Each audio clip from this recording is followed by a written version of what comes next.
Hi friends, welcome back. तो friends, हम सबको पता है कि जया बच्चन ने क्या बोला था और उससे कितना हम लोग एज पब्लिक अपसेट हुए थे। तो आज की जो वीडियो है उसी से रिलेटेड है। इसमें टाइटल है Mamta Kale befitting reply to Jaya Bachchan, Bollywood, Amitabh Bachchan, KBC, Sushant, Bihar, Ravi Kishan. तो फ्रेंड्स, वीडियो शुरू करते हैं और देखते हैं इन्होंने क्या बोला है। इन्होंने पहले भी, मुझे याद है, मैंने इनकी एक वीडियो के देखी थी। काफी अच्छा और फ्रैंक बोलती हैं, बोल्ड बोलती हैं, और कई जब बोला था तो मेरे को लग रहा था कि मैं उनसे एग्री करती हूँ। तो देखते हैं इस वीडियो में वो क्या बोल रही हैं। तो वीडियो शुरू करने से पहले अगर आप इस चैनल पर नए हो और आपने अभी तक सब्सक्राइब नहीं किया तो जल्दी से पहले आप सब्सक्राइब के बटन को और साथ में बेल आइकन को क्लिक कर लो, ताकि आपको हमारे सारे न्यू वीडियोस जो हम इतने सारे लगाते हैं डिफरेंट वैरायटीज के, उनके नोटिफिकेशन आपको मिल जाएं। एंड वीडियो देखने के बाद अगर पसंद आए तो करना लाइक और शेयर करना ये वीडियो अपने फ्रेंड्स और फैमिली के साथ। तो चलो फ्रेंड्स, स्टार्ट करते हैं आज का ये वीडियो। जया बच्चन जी कल जो है बड़ी सिंह गर्जना इन्होंने करी, राज्यसभा में खड़े होकर के बड़ी वेदना दिखाई, बड़ा दुख दिखाया, बड़ा प्रेम दिखाया कि नारकोटिक्स, ड्रगी बॉलीवुड के प्रति, और बोला कि हिंदुस्तान की जो वर्तमान सरकार है उसको सपोर्ट करना चाहिए बॉलीवुड को, क्योंकि ये जो बॉलीवुड है वो बॉलीवुड है जो सरकार की मदद करता है, जो जब नेशनल कैलामिटी आती है तो वो पैसा आदि देते हैं। देखिए, सरकार की आप क्या मदद करते हैं, नेशनल कैलामिटी आती है आप क्या काम करते हैं, ये हम जानते हैं।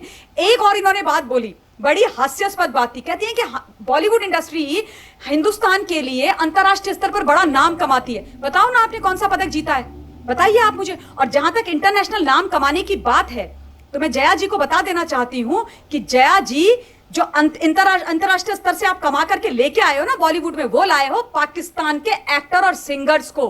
हिंदुस्तान के अंदर टैलेंट की कोई कमी नहीं है, उस टैलेंट को आप लोगों ने बाहर का रास्ता दिखाया, उसको कभी स्वीकार नहीं किया। लेकर के किसको आगे? पाकिस्तान के लोगों को, और उनको आपने जगह दे दी। उस वक्त आपने क्यों नहीं बोला जया जी? आपको क्या गलत नहीं लगा कि आप तो आफ्टर ऑल हिंदुस्तान की नेता हैं, पार्लियामेंटेरियन है, समाजवादी पार्टी की इतनी बड़ी लीडर हैं, और बॉलीवुड में आपका इतना बड़ा नाम है, आप इतनी बड़ी एक्टर हैं, इतनी बड़ी इंटरटेनर हैं, तो आपको नहीं लगा कि ये कैसे कर सकता है बॉलीवुड? ये तो हिंदुस्तान के ऊपर कुठारा गाते हैं, ये तो माँ भारती के साथ गलत है कि हम अपने बच्चों को आगे नहीं बढ़ा रहे हैं, उनको हम चांसेस नहीं दे रहे हैं। पाकिस्तान हमारा दुश्मन मुल्क, वहां से ला करके उनको सर पे बिठा रहे हैं। तब जया जी आप मुझे बोलती भी नहीं दिखाई दी। और दूसरा, मेरे को लगा था कि जया बच्चन जी जब आएंगी राज्यसभा में और जब विषय उठाएंगी तो सबसे पहले Jaya Bachchan ji as a parliamentarian इस विषय पर बात करेंगी कि किस प्रकार से एक व्हाट्सएप के फॉरवर्ड के कारण नेवी के रिटायर्ड सम्मानित 62 वर्ष के वेटरन को कुटाई की गई। ये जो गली के गुंडे हैं जो खुद को शिव सैनिक कहते हैं, उनके द्वारा। तो मुझे लगा कि जया जी उसके बारे में डेफिनेटली बात करेंगी कि एक वो आम नेवी वेटरन जिसने मां भारती को सर्व किया, उसको पीटा आप लोगों ने, कैसे पीट सकते हो आप, कैसे हाथ लगा सकते हो? मेरा मुंबई है, मैं भी वहां पर रहती हूं, मैं हिंदुस्तान की पॉलिटिशियंस हूं, ये गलत है, शिवसेना को बर्खास्त कर देना चाहिए। जया जी ऐसा बोलती हुई भी नहीं सुनाई दी। फिर मुझे लगा कि शायद जया जी बात करेंगी, एक गुंजन सक्सेना करके इनके प्रिया करण जौहर ने गुंजन सक्सेना करके एक मूवी बनाई थी जो कारगिल वॉर हीरो के ऊपर है और भारतीय वायुसेना के ऊपर है। वो भारतीय वायुसेना जो हिंदुस्तान का एक बहुत ही सम्मानित ऑर्गेनाइजेशन है। प्रत्येक वायु सैनिक, प्रत्येक नीली वर्दी वाले जो अपने आप को आसमान का प्रहरी कहते हैं, वो इस देश के लिए जीते हैं, इस देश के लिए मरते हैं। कारगिल की लड़ाई में उनका बहुत बड़ी अहम भूमिका है। उसमें करण जौहर ने क्या किया? धज्जियां उड़ा दी भारतीय वायुसेना की, झूठ दिखाया भारतीय वायुसेना के बारे में, गलत चीजें दिखाई भारतीय वायुसेना के बारे में, बदनाम किया भारतीय वायुसेना को। इतनी ओडेसिटी करण जौहर की कि इस तरीके की पिक्चर बनाए और उसके बाद उसका महिमा मंडन करे। क्यों? क्योंकि उसको पैसे कमाने हैं, सिर्फ और सिर्फ फाइनेंशियल गेन के लिए।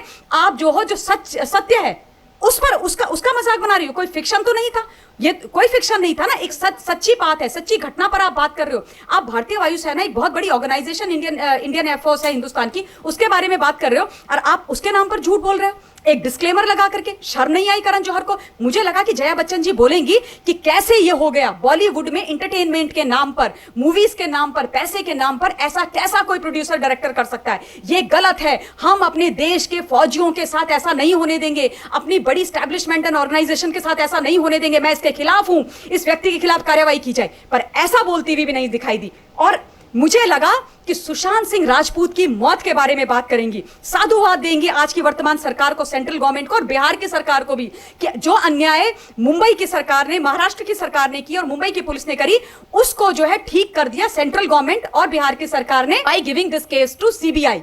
और वो बोलेंगी कि जैसा मेरा बेटा है, अभिषेक जैसा है, वैसे ही सुशांत मेरे लिए था। और मैं भी जानना चाहती हूँ कि सुशांत सिंह राजपूत की हत्या कैसे हुई, मौत कैसे हुई, और उसके हत्यारों को पकड़ने के लिए मैं आपके साथ हूं, बोलो क्या करना है। इनमें से एक चीज जया बच्चन जी ने नहीं बोली, एक चीज नहीं। किस चीज का साथ दिया? नारकोटिक्स का। किसका साथ दिया? ड्रगीज का। किसका साथ दिया? ड्रग पेडलर्स का। किसका साथ दिया? ड्रग माफियाओं का। क्यों? किसको बचा रही हो आप? कौन ऐसे लोग हैं जिनको आप बचाने की कोशिश कर रही हो? क्यों जया बच्चन जी नहीं चाहती हैं कि इन ड्रगीज का और जो ड्रग पेडलर्स है इनका सफाया हो? क्यों नहीं चाहती कि बॉलीवुड जो है एक साफ पाक इंडस्ट्री हो? क्यों जया बच्चन जी ये नहीं चाहती कि जो बच्चे बाहर से आकर के उस इंडस्ट्री में बैठे हुए हैं उनके साथ किसी भी प्रकार का खिलवाड़ ना हो, किसी के साथ कोई गलत ना हो? और ये ड्रग्स का जो गंदा धंधा वहां पर चल रहा है, झूम बराबर झूम गैंग, ये दम मारो दम गैंग, क्यों ये थ्राइव कर रहा है? मतलब एक गाना है इनका कि पैमाने से पी या शीशे से पी, तो मैंने उसमें एक शब्द जोड़ा है कि पैमाने से पी, शीशे से पी, और अब तू नाक से भी पी। बस तू पी दीवाने, तू पी दीवाने, बचाने के लिए है ना तुम्हें जया जी दीवाने। तो बस यही इनका खेल चल रहा है। करण जौहर की सारी की जो टीम है वो सारी की सारी नारकोटिक्स में लिप्त है। तो ऐसे कौन से लोग हैं? और बाय द वे देखिए, मुझे बोलना नहीं चाहिए लेकिन इनकी पुत्री के भी बहुत सारी चीजें कल से बाहर निकल करके आ रही हैं। ड्रग पार्टीज का भी वो हिस्सा है। तो क्यों आप नहीं चाहते हो भाई?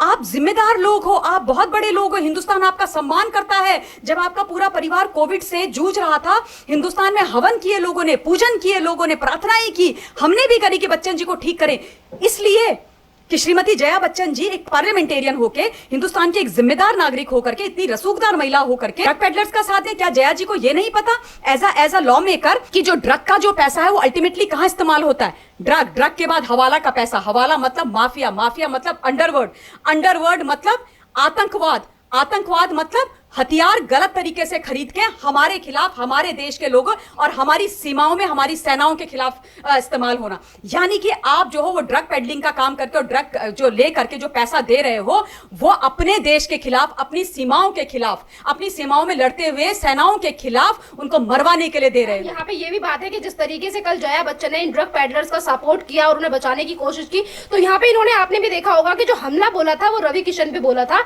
जो कि बीजेपी से सांसद है गोरखपुर से, तो उनके ऊपर हमला बोला था। आज तो उन्होंने एक और ट्वीट करके कह दिया कि जो बॉलीवुड में गंदगी है उसे तो सफाया करना ही चाहिए। उन्होंने फिर से एक बार हमला बोल दिया रवि किशन ने जया बच्चन के ऊपर। देखिए, जहां तक रवि किशन जी का सवाल है, हिम्मत है उनकी मैं हिम्मत की दाद दूंगी। वो भी एक एक्टर हैं, जाने माने एक्टर हैं, उसके बाद वो अभी पार्लियामेंटेरियन बने हैं, और वो तो अभी पार्लियामेंटेरियन बने हैं। जया बच्चन जी तो कब से एमपी हैं, उनको साथ नहीं देना चाहिए था। वो बॉलीवुड इंडस्ट्री में भी उनकी सीनियर है और राजनीति में भी उनकी सीनियर है, तो उनको तो रवि किशन को बधाई देनी चाहिए थी। रवि किशन जी को बोलना चाहिए था आपने बहुत अच्छा किया, I am very proud of you, well done Ravi Kishan, and I am there to support you, stand by you.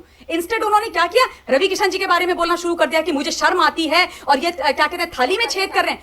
कौन सी थाली, किस थाली की आप बात कर रहे हो? जो थाली बाय द वे जिसमें आपने 12 व्यंजन 36 प्रकार की चीजें आप खाते हो, वो थाली आप हिंदुस्तान के जनता के कारण आपकी थाली सजी हुई है। उस थाली में सारा कुछ हमारा है, ठीक है, इसमें कोई दो राय नहीं है। और आज जब जनता न्याय मांग रही है, और आज हिंदुस्तान की जनता जिसने जया जी को पार्लियामेंटेरियन भी बनाया और वो बनाया जो आज वो हैं, जिस मुकाम पर पहुंचाया इस एंटरटेनमेंट इंडस्ट्री के में, वो भी हम लोगों ने बनाया। तो आज जब करोड़ों हिंदुस्तानी एक साथ खड़े हैं, वो चाहते हैं कि ये गंदा ड्रग्स का धंधा बंद हो, सुशांत सिंह राजपूत के हत्यारों का पता चले, तो जया जी हमारी अवहेलना कर रही है, उन लोगों की अवहेलना कर रही है जिन्होंने इनको इतना मान सम्मान, पैसा सब कुछ दिया, इतनी इज्जत दी। तो क्या ये गलत बात नहीं है? और दूसरी बात देखिए, सबसे आश्चर्य की बात यह है कि कंगना के लिए कोई सपोर्ट नहीं था, उसने पानी में रह करके मगरमच्छ से बैर किया।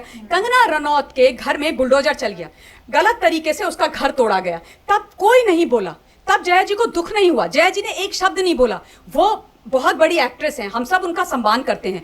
आप आकर के बोल देती ना, पूछती कि कैसे तोड़ दिया, कंगना के को एक फोन कर देती, कंगना के पास चली जाती, बोलती बेटा मैं हूं तेरे साथ, तू घबरा मत। किसी ने नहीं बोला। तो मतलब जो कोई सच की लड़ाई लड़ेगा, देश को बचाने की लड़ाई लड़ेगा, देश विरोधियों के खिलाफ लड़ाई लड़ेगा, नारकोटिक्स, ड्रग्स, ड्रगी लोगों के खिलाफ लड़ाई लड़ेगा, तो इस तरीके से ऑपोजिशन सहना पड़ेगा हमें उन लोगों के द्वारा जो अपने आप को पार्लियामेंटेरियन कहते हैं, जो कहते हैं कि हम हिंदुस्तान के जिम्मेदार नागरिक हैं। कोई जिम्मेदारी आप नहीं निभा रहे हो। और बाय द वे, अब जो है ना, आप जिम्मेदार आप नहीं हो, लेकिन हम जागरूक हैं। दिस इज बिटवीन जिम्मेदार, जो आप जिम्मेदारी नहीं लेते हो, वर्सेस जागरूक। हम जिम्मेदार भी हैं और हम जागरूक भी हैं, और अब हम ये नारकोटिक्स का जो गंदा धंधा है बॉलीवुड का, उसको साफ करके रहेंगे। और थाली पे छेद तो तुम हिंदुस्तान की कर रहे हो, थाली पे छेद तो तुम हिंदुस्तान की कर रहे हो, मां भारती पे कुठाराघात कर रहे हो। कौन सी थाली तुम्हारी अलग से हो गई भाई? बॉलीवुड का हिंदुस्तान का हिस्सा नहीं है? मुंबई का हिंदुस्तान का हिस्सा नहीं है ना? तो फिर आप किस किस अलग से बॉलीवुड इंडस्ट्री और ये इंडस्ट्री और वो इंडस्ट्री की बात कर रहे हो? कौन सी ऐसी बड़ी इंडस्ट्री है? मैम यहाँ पे जैसे कि आपने जया बच्चन का नाम लिया, तो जया बच्चन जिस तरीके से ये ड्रग्स पेडलर को बचाने के लिए सामने आई है, और बॉलीवुड पे जैसे ही लोगों ने बोलना शुरू कर दिया कि बॉलीवुड में ही सबसे ज्यादा ड्रग्स पेडलिंग होती है, कंज्यूम करते हैं लोग, तो उसको लेकर तो अब हेमा मालिनी भी सामने आ गई हो, ये कहती है कि कुछ लोगों के चक्कर में पूरी इंडस्ट्री को बदनाम नहीं किया जा सकता, कुछ ही लोग ड्रग्स लेते हैं। तो आखिरकार ये ड्रग्स का मामला जब बॉलीवुड को लेकर आया, तभी क्यों अपना मुंह खोल रहे हैं? इससे पहले कहाँ थी इनकी जबान? देखिए, मैं तो ये बोलना चाहती हूँ कि कुछ लोग हैं ना, चलिए आपकी बात मान ली, तो आप उन कुछ लोगों के नाम बता दो, आप ही बता दो। आप लोग अपने मुंह से ये कबूलनामा दे रहे हैं ना कि कुछ लोग हैं, इसका मतलब अगर आपको ये पता है कि कुछ लोग हैं तो आपको नाम भी पता है। तो भाई हम आपसे यही तो निवेदन कर रहे हैं कि उन लोगों के नाम बता दो ना, बता दो, उनको जाने दो, उन सलाखों के पीछे होने दो बॉलीवुड की सफाई। आपको चिंता नहीं होती है क्या? आपको बुरा नहीं लगता? आफ्टर ऑल आप सारे इतने बड़े उम्र में, एक्सपीरियंस में इतने जिम्मेदार लोग हो भाई, तमाम सारे के सारे, तो क्यों आप मतलब उन नामों को छुपा रहे हो? ऐसी क्या मजबूरी है कि आपके लिए रिया को बचाना जरूरी है? क्यों करना है ये सब तमाशा? और क्यों आप नहीं चाहते कि इस तरीके की रहस्यमयी मौतों का सिलसिला बॉलीवुड के अंदर बंद हो? कभी कोई छत से गिर जाता है, कभी कोई पंखे से लटक जाता है, कभी किसी के साथ कुछ बुरा हो जाता है, कभी कोई टब के अंदर डूब के मर जाता है। ये मजाक हो रखा है क्या? ये कोई मजाक की कहानी नहीं है। तो आप लोग सच निकालो बाहर, नहीं तो हम यही समझेंगे कि आप सारे इसमें लिप्त हो। मैम आपने भी देखा होगा कल राज्यसभा में जिस तरीके से ड्रग पेडलरों को और जो ड्रग्स लेते हैं बॉलीवुड इंडस्ट्री में, उनको बचाने के लिए किस तरीके से कवायद की गई जया बच्चन की तरफ से। और आज उसी बात को लेकर अमिताभ बच्चन कुछ नहीं कहते, बल्कि अपना जो आने वाला शो है कौन कर बनेगा करोड़पति, उसका प्रमोशन करते हैं। एक तरफ जनता इनको बाइकआउट करने की बात करती है और दूसरी तरफ ये अपने बस प्रोडक्शन का, मतलब जो आपका आने वाला शो है उसको लेकर प्रचार कर रहे हैं। देखिए, जहां तक आदरणीय अमिताभ बच्चन जी का सवाल है, वो भीष्म पितामह हैं वहां के बॉलीवुड इंडस्ट्री के, बहुत बड़ा नाम रखते हैं लोग, उनके चरण स्पर्श करते हैं जो छोटे एक्टर्स होते हैं, मतलब उम्र में कम। लेकिन उन्होंने सुशांत सिंह राजपूत की मृत्यु के बाद एक शब्द नहीं बोला, पूरे बच्चन परिवार ने एक शब्द नहीं बोला, एक बार उसके लिए न्याय की लड़ाई नहीं लड़ी। तो आज अगर हम ये सोचें कि वो कुछ भी बात बोलेंगे, बिल्कुल उनसे ये उम्मीद करना गलत है, बेकार है, बिल्कुल मतलब बेमानी पन की बात है। जहां तक केबीसी को प्रमोट करने की बात है तो वो तो करेंगे, बच्चन जी को वहां से पैसे मिलते हैं ना, वहां से तो पैसे मिलते हैं। बाकी हिंदुस्तान के साथ जो हो रहा है वो हो रहा है, कोई बात नहीं, जो जहां से माँ लक्ष्मी आएगी वहां वो बात करेंगे। तो फ्रेंड्स, बहुत बोल्डली और क्लियरली बोला, मैं तो ये कहूंगी, और डेफिनेटली ये हमारे माइंड में भी है ये सब बातें, और मेरे ख्याल से आपके माइंड में भी होंगी जो इन्होंने बोला कि क्यों नहीं बोला। जैसे वो कह रहे हैं कि अमिताभ बच्चन है, वैसे वो हर चीज में बोलते हैं, हर बात जब बतानी हो, पर जब कंट्री के बारे में हो या जब सुशांत सिंह की डेथ हुई तो क्यों नहीं बोला गया? ये सब कोई बॉलीवुड कितने टाइम से किसी ने कुछ बोला? जब से डेथ हुई है सुशांत सिंह की, किसी ने नहीं बोला, अभी तक चुप थे। सीबीआई का जब हम लोग सब मिलके डिमांड कर रहे थे कि भाई सीबीआई आए, तो भी इन्होंने नहीं बोला कि ये सीबीआई होनी चाहिए, तब भी ये सारा बॉलीवुड चुप था। अब जब सीबीआई ने रिया को पकड़ा तब ये बोलने लग गए, उससे पहले कभी नहीं बोला, पर जब पकड़ लिया तब इनका बोलना शुरू हुआ। और किससे शुरू हुआ? जया बच्चन से। जया बच्चन ने पहले बोला और अब आपको इतने सारे दूसरे एक्टर्स अब बोलते हुए सुनाई दे रहे हैं उनके सपोर्ट में, जया के सपोर्ट में। तो उसी से आपको क्वेश्चन मार्क तो होता है कि हमको पता है कि राइट क्या है। अगर हम लोगों को पता है राइट क्या है, रॉन्ग क्या है, तो वो बॉलीवुड में बैठे हुए क्या आपको नहीं पता राइट रॉन्ग? आपको तो अंदर की बातें तक पता है। तो इससे तो यही साफ पता चलता है, पूरा ये जो सब जो अगेंस्ट बोल रहे हैं, they are all involve in some way, और because they are involve in some way अब उनको सपोर्ट करना पड़ रहा है उस साइड का जो फंस सकती है। तो यही मैं कहूंगी और ये जरूर बोलूंगी कि जो पब्लिक है वो बेवकूफ नहीं है, पब्लिक बहुत समझदार है, उसको पता है कहां पे सपोर्ट देना है, और जो आप बोल रहे हो वो गलत है कि सही है वो सब जानती है। राइट, हमें को इस बात पे खुशी होती है कि आज के ज़माने में प्लेटफॉर्म्स लाइक यूट्यूब अवेलेबल हैं। बहुत इम्पोर्टेंट था, बहुत इम्पोर्टेंट था। पहले ज़माने में क्या होता था, कुछ घपला होता था तो सिर्फ जो है टीवी चैनल कवर करता था, तो टीवी की प्रेस है या न्यूज़पेपर्स कवर होता था। न्यूज़पेपर्स कंट्रोल होते हैं, इन्हीं लोगों के कंट्रोल था, न्यूज़पेपर्स के ऊपर इन्हीं लोगों का वो कंट्रोल तो अभी भी दिख गया हमें, मीडिया जैसे प्ले कर रहा था सुशांत सिंह की डेथ के बाद कि किसके अंडर कंट्रोल है, वो भी हमने देख लिया। करेक्ट। तो जब जो लोग बुरे काम कर रहे थे उन्हीं के पास कंट्रोल था न्यूज़पेपर का और मीडिया चैनल्स का। तो नॉर्मल इंसान को कभी पता नहीं चलता था हो क्या रहा, जिसको एक्चुअली जो फेस करता था वो बेचारा एक आध जगह बोल देता था, कोई परवाह नहीं करता था, पूरा खत्म हो जाता था। अब क्या है, एक बंदे को कुछ आवाज़ करनी है, वो सीधा यूट्यूब में बैठे और बोलता चला जाए, लोग सुनने लग जाएंगे और साथ सभी मिलता लोग जाएगा। और लोग सपोर्ट करने शुरू कर देंगे। तो अब ग्रेटनेस देखिए, सिर्फ आपको एक कैमरा चाहिए और आपको बोलने का मीडियम चाहिए, इंटरनेट चाहिए और आपकी चैनल जिंदा हो जाती है। तो इससे क्या है, जिन लोगों ने फेस किया लाइफ में, जिनके अगेंस्ट काम किया हुआ है, वो अपनी आवाज़ बोल सकते हैं। अब इनके अगर कोई ध्यान से सुन रहा है तो उनका पॉइंट कई अच्छे थे। एक पॉइंट जो हमने पहले भी कहा था वो यही पॉइंट था कि जो मेंबर ऑफ पार्लियामेंट है वो रिप्रेजेंट कर रहा है अपने लोगों को। उनके लोग क्या चाहते हैं, उनके लोग चाहते थे कि पता लगे सुशांत सिंह राजपूत के साथ क्या हुआ था, वो ये पता करना चाहते थे। वो चाहते थे कि बॉलीवुड का क्लीन अप हो, वो चाहते, ये सब चीज़ें जो हैं वो चाहते थे। तो मगर ये बोल रही हैं उसके ऑपोजिट, राइट, ये उसके ऑपोजिट बोल रही है कि किसी ने बॉलीवुड को ऐसा बुरा क्यों बोला, ये क्यों बोला।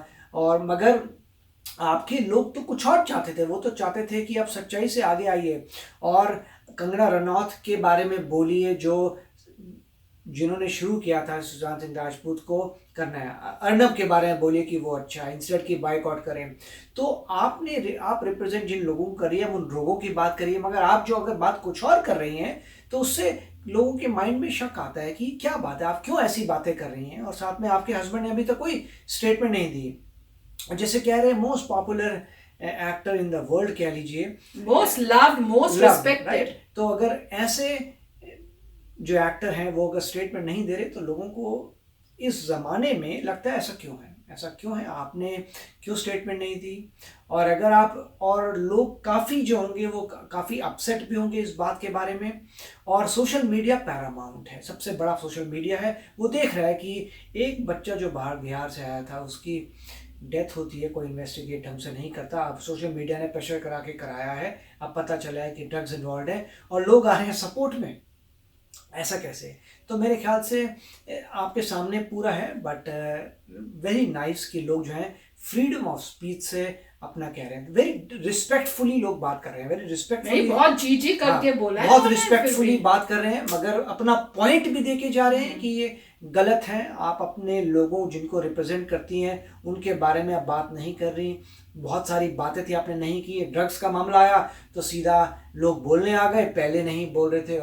और आपके हस्बैंड ने तो कुछ बोला ही नहीं अभी तक। और जहाँ तक अपना शो प्रमोट करना है वहाँ ज़रूर बोला जा रहा है। तो लोगों को ही लग रहा है कि फिर वही बात है, जहाँ से पैसा आ रहा है वहाँ के लिए प्रमोट हो रहा है, मगर सोशल कॉज के लिए आपने नहीं बोला। मतलब पैसा ही सब कुछ हो गया। अब आप ये मैं नहीं कहूँगा पैसा कुछ मतलब हो गया, वही वो बोल मगर रहे हैं। पॉइंट ये सोशल कॉज के लिए आपने नहीं बोला, अपने शोज के लिए आप बोल रहे हैं। बट जो इतना रिस्पेक्टेड होता है उसकी बहुत रिस्पॉन्सिबिलिटी है लाइफ में। अब जो बहुत ही वेल रिस्पेक्टेड एक्टर है, role model for the country, उस एक्टर के लिए ये सिर्फ बहुत बड़ी सोशल रिस्पॉन्सिबिलिटी बन जाती है कि अगर कुछ बुरा हो रहा है तो उसके सपोर्ट में कहा जाए कि ये गलत हो रहा है। मैं भी मानता हूँ, उससे लोगों को अच्छा लगता है कि बॉलीवुड अच्छी है, परंतु अगर नहीं बोलते तो उससे ये पता लगता है कि बहुत कॉम्प्लिकेटेड है बॉलीवुड और वो सफाई में बहुत समय लगेगा। और जो होनहार बच्चे हैं उनको मैं रेकमेंड करूँगा कुछ और करिए, यहाँ पे मामला इतना अच्छा नहीं है। इसीलिए बचपन से हमें कहा जाता था कि हमारे पेरेंट्स भी कहते कि मूवीज में जाने की जरूरत नहीं है, वहाँ गंदगी है, तुम अपना डॉक्टर इंजीनियर बनो,